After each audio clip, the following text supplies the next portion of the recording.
로버트 풀컴이라고 하는 목사님이 쓴 내가 알아야 할 모든 것을 유치원에서 배웠다라고 하는 긴 제목의 책이 있습니다.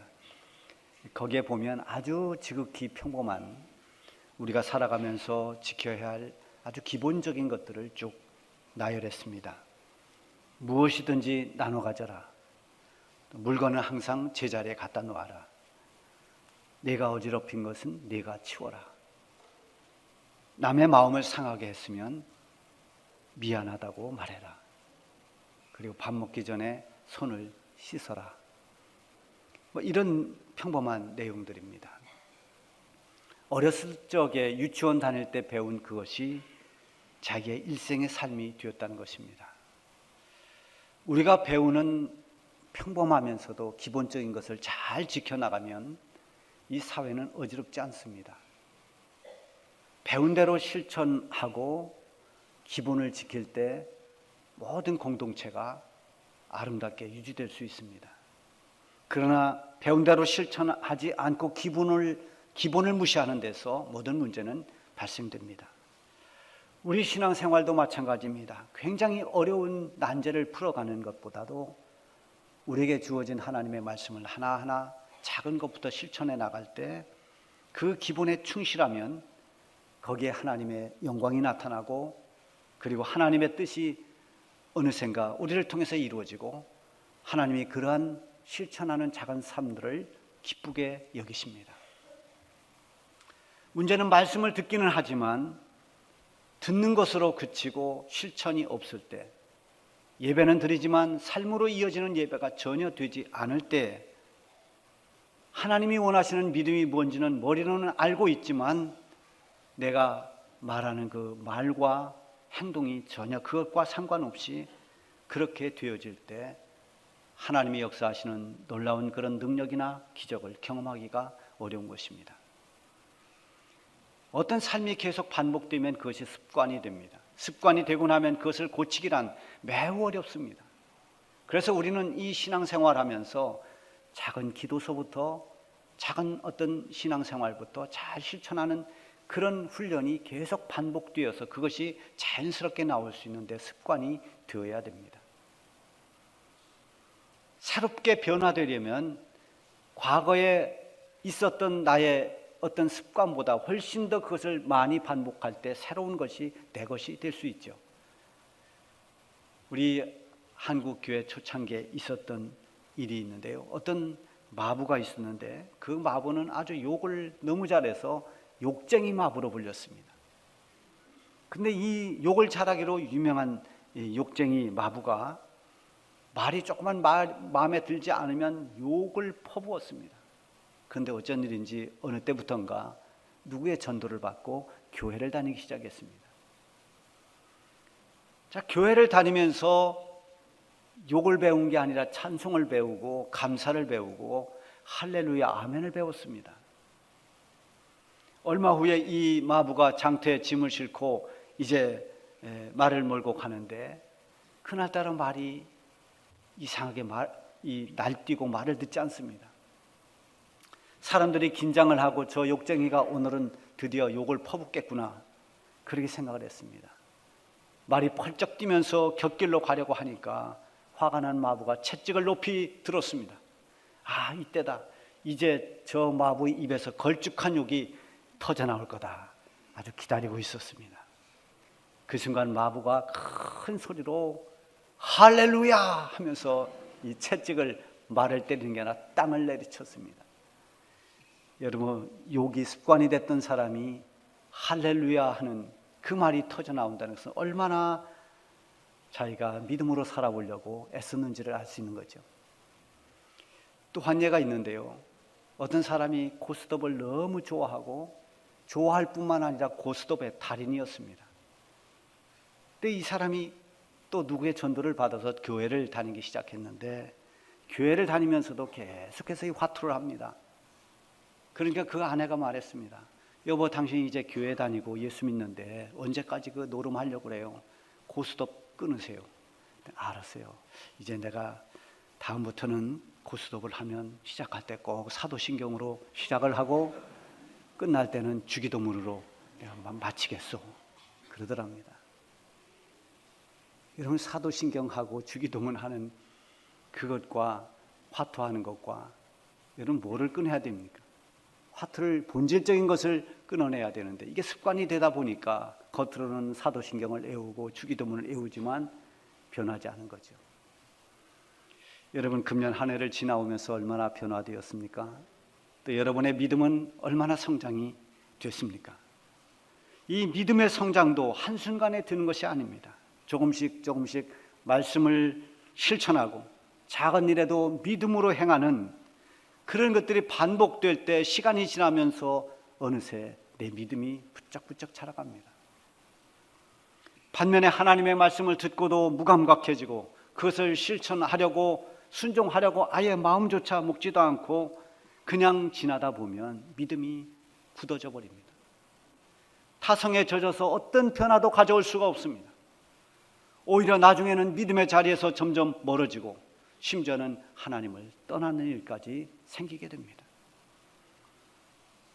미가 선지자가 활동하던 때 하나님의 백성들은 하나님을 의지하지 않았습니다. 하나님 말씀에 귀를 기울이지 않았습니다. 그들은 악을 행했습니다. 오늘 본문이 시작되기 전 1절부터 6절에 보면 당시에 이스라엘 백성들이 얼마나 타락했는지를 알 수가 있습니다. 그들에게서 어떤 기대할 만한 열매가 전혀 없었습니다. 하나님의 백성이면 하나님 백성다운 뭔가 열매가 있어야 되는데 그 열매는 전혀 찾아보기가 힘듭니다. 그리고 경건하고 정직한 자를 찾아보려 해도 찾아볼 수가 없습니다. 서로를 모함하고 죽이려고 올무를 칩니다. 그물을 쳤다고 그랬습니다. 자, 한번 걸려 들어봐라. 이런 심보를 가지고 있는 거죠. 지도자나 재판관들은 뇌물로 결탁했습니다. 이웃과 친구도 믿을 수가 없습니다. 심지어는 자기의 가장 가까운 가족끼리도 서로 대적을 하고 서로 원수가 되는 이런 시대였다는 것입니다. 그야말로 암울한 시대요, 소망이 전혀 보이지 않는 그런 어두운 세상이었습니다. 하나님의 백성들이면서도 하나님을 바라보지를 않고 땅만 쳐다보며 사는 그 사람들에게서 나오는 것은 한숨과 절망뿐이었습니다. 예전에 아주 재밌는 사진이 하나 있어서 제가 그 스크랩을 해놓은 게 있는데요. 해바라기 사진입니다. 여러분, 해바라기 하면 그 이름 그대로 해를 바라는, 해를 쳐다보면서 쭉 하루 종일 해 있는 방향으로 이렇게 쳐다보는 것이 해바라기인데요. 그 사진에 있는 해바라기는 다 해를 등지고 고개를 푹 숙이고 있는 그런 사진입니다. 네, 거기 밑에 보면 이렇게 써놨어요. 햇살이 너무 강렬해서 해바라기마저도 햇살을 피해서 고개를 숙이고 있다, 이렇게 설명을 해놨어요. 근데 제가 그 사진을 한참 쳐다보다가 해를 외면한 해바라기, 하나님을 외면한 하나님의 백성들의 모습과도 같다는 생각을 해보았습니다. 우리가 하나님을 바라보지 않고 하나님을 등지고 하나님을 외면하고 살면은 우리는 악에 빠질 수밖에 없습니다. 지금 미가 선지자 시대의 하나님의 백성들이 하나님을 외면하고 세상의 마음을 다 빼앗겼습니다. 이것을 본 미가 선지자는 1절에 재앙이로다 나여 이렇게 탄식합니다. 재앙이라는 것은 보통 전염병이 돈다든지 또는 어떤 홍수나 가뭄이나 이런 게 덮쳤다든지 지진, 큰 사고 이런 것으로 인해서 수많은 사람들이 인명피해가 나고 하는 이런 거 재앙이라고 하는데요. 지금 이 미가 선지자가 말하는 재앙은 그런 재앙이 아니라 영적인 어둠의 재앙입니다. 영적인 어둠이 온 세상을 덮어버렸습니다. 불신과 죄악으로 영혼이 병들고 죽어가고 있습니다. 영적으로 보면 참 참혹한 상황입니다. 그래서 이 상황을 볼 때 재앙이로다 이렇게 절망할 수밖에 없어서 나오는 탄식 소리입니다. 이처럼 절망 속에서 터져나오는 탄식이 어떻게 하면 다시 희망의 노래가 될 수 있을까요? 그것은 다른 방법이 없습니다. 다시 하나님을 향하는 것입니다. 하나님을 바라보는 것입니다. 하나님으로부터 오는 희망을 다시 붙드는 길밖에 없는 것입니다. 무너져가는 어둠의 때도 그 어둠을 이기고 어둠 속에서 빛을 볼 수 있는 길은 여호와 하나님을 의지하고 하나님으로부터 도움을 받는 것입니다. 7절에 보면 미가 선지자는 이렇게 외칩니다. 오직 나는 여호와를 우러러보며 나를 구원하시는 하나님을 바라보나니 나의 하나님이 나에게 귀를 기울이시리로다. 절망이 뒤엎인 그 시대 가운데도 미가 선지자는 오직 나는 하나님을 바라보겠다고, 하나님만 주목하겠다고 그렇게 말합니다. 이 고백이 오늘 이 시대를 살아가는 저와 여러분의 고백이 될 수 있기를 바랍니다. 세상이 아무리 어지러워도, 세상이 아무리 죄악으로 관영해도 저는 하나님을 바라보며 살겠습니다. 이런 결단을 하시기를 바랍니다. 어떤 상황에서도 비전과 희망을 가질 수 있는 사람은 하나님을 바라보는 사람입니다. 시대가 혼탁하고 어지러울 때도 하나님을 우러러 바라보는 사람은 얼마든지 믿음으로 살아갈 수 있습니다. 아브라함이 자식이 없어서 굉장히 실망하고 잠을 이루지 못합니다. 그것이 그의 두려움이 되었습니다. 장막 가운데서 고민하고 있는 아브라함에게 하나님이 찾아오십니다. 그리고 아브라함에게 말씀하셨습니다. 아브라함아, 두려워하지 마라. 나는 내 방패요 지극히 큰 너의 지극히 큰 상급이니라. 하나님 위로의 말씀이죠. 두려워하지 마라. 내가 내 상급이고 내가 내 방패가 된다. 그래도 아브라함은 여전히 자기 형편을 말합니다. 하나님, 내가 나이가 이렇게 늙었는데 이렇게 늙도록 하나님이 자식을 안 주셔서 어쩔 수가 없습니다. 저는 우리 집에서 기른 그런 사람으로 상속자를 삼아야 될 것 같습니다. 그때 하나님께서 아브라함을 장막 밖으로 나오라 말씀하십니다. 장막 밖으로 나온 아브라함에게 너는 저 하늘을 우러러 보아라. 내가 저 하늘에 있는 저 뭇별들을 셀 수 있나 한번 보아라. 앞으로 네 자손이 저 하늘의 별과 같이 많을 것이다. 이렇게 약속해 주십니다. 장막 안에서 자기 처지만 생각하고 한숨 짓는 이 아브라함에게 하늘을 우러러 뭇별을 보게 했습니다. 그것은 별을 쳐다보게 하려고 한 것이 아닙니다. 하늘의 별을 보면서 하나님의 약속을 다시 붙들게 하려는 것입니다. 하늘을 우러러보게 하는 것은 그 시선을 하나님께로 향하게 하고 하나님을 바라보도록 만들어주신 것입니다. 땅의 문제로 절망하는 사람들, 현실에서 오는 답답함 때문에 한숨 짓고 있는 사람들, 이런저런 일로 장막에 갇혀서 고민하고 있는 사람들, 즉 이 세상이라는 장막 안에서 세상만 쳐다보고 땅의 문제로 괴로워하는 사람들은 눈을 들어 여호와 하나님을 바라보아야 됩니다. 위로 하나님을 바라본다는 것은 단지 시선의 문제가 아닙니다. 마음이 있는 곳에 시선은 갑니다. 관심이 있는 곳으로 눈길이 갑니다. 하나님을 다시 한번 마음에 두고 관심을 가지고 하나님을 향하라는 것입니다. 마음이 있어야 시선이 가는 거 아니겠어요? 지난 주일 오후에 우리 교회 학교 성탄 축하 발표를 했습니다. 아이들이 얼마나 귀여운지요. 저는 아이들이 움직일 때마다 이 아이도 쳐다보고 저 아이도 쳐다보고 흐뭇했습니다. 그런데 이 아이들의 부모님들, 이 아이들의 할아버지 할머니는 다른 데 안 쳐다봅니다. 자기 자녀만 쳐다보고 자기 손주만 쳐다보고 다른 데 쳐다볼 겨를이 없습니다. 손동작, 발동작, 입으로 하는 거 다 유심히 지켜봅니다. 왜 그렇습니까?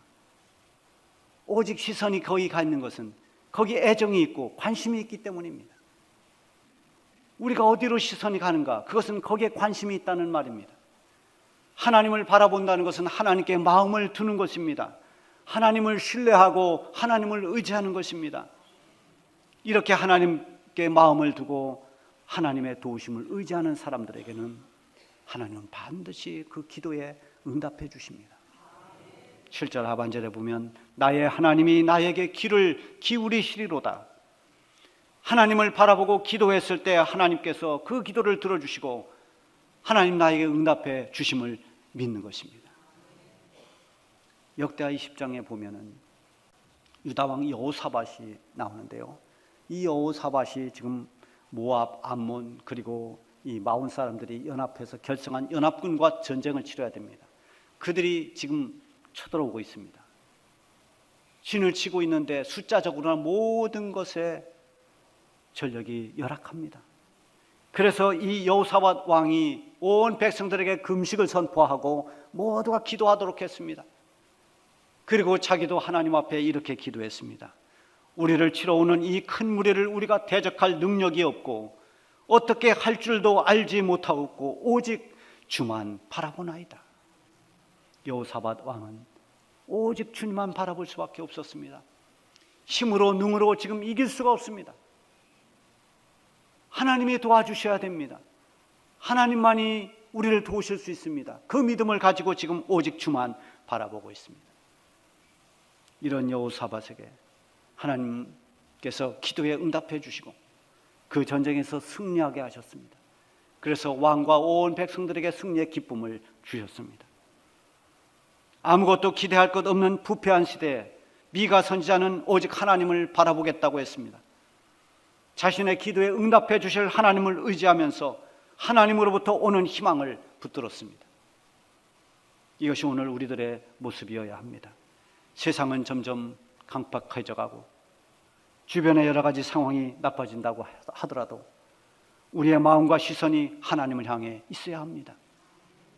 미가 선지자가 바라보았던 하나님이 오늘 우리가 바라보아야 할 우리의 하나님이요, 우리가 바라보고 의지해야 하는 하나님은 우리에게 은혜를 주시고 구원을 주시는 전능하신 하나님이십니다. 미가 선지자 시대나 오늘의 시대에도 하나님을 바라보지 않고 자신과 세상만 쳐다보는 사람은 괴로울 수밖에 없고 불행할 수밖에 없습니다. 늘 세상의 여러 가지 환경으로 인해서 염려하고 두려워할 수밖에 없습니다. 자신의 힘과 노력만으로 해결할 수 없는 것들이 너무나 많고 그렇게 하기에는 지칠 수밖에 없는 것입니다. 사람은 누구나 다 누구의 격려가 필요하고 도움이 필요합니다. 사람과 사람 간에도 서로 도움이 되면 얼마나 큰 힘이 됩니까? 서로 경쟁하거나 반목하고 대적하면 서로가 피곤합니다. 그러나 서로 격려하고 도와주면 그 삶은 점점 좋아집니다. 가진 것이 부족해도 기뻐할 수 있고 행복할 수 있습니다. 이렇게 사람이 힘이 되고 사람이 도움이 돼도 힘이 나는데 사람의 힘과 도움에는 한계가 있습니다.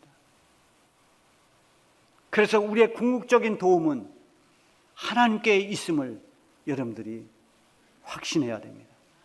우리의 마지막 궁극적 도움은 하나님으로부터 오는 것입니다. 하나님을 의지하는 사람은 그래서 실망하지 않습니다. 하나님은 영원히 변함이 없습니다. 사람은 환경과 여러 가지 형편에 따라서 바뀔 수 있지만 하나님은 영원히 변개치 않으시는 분입니다.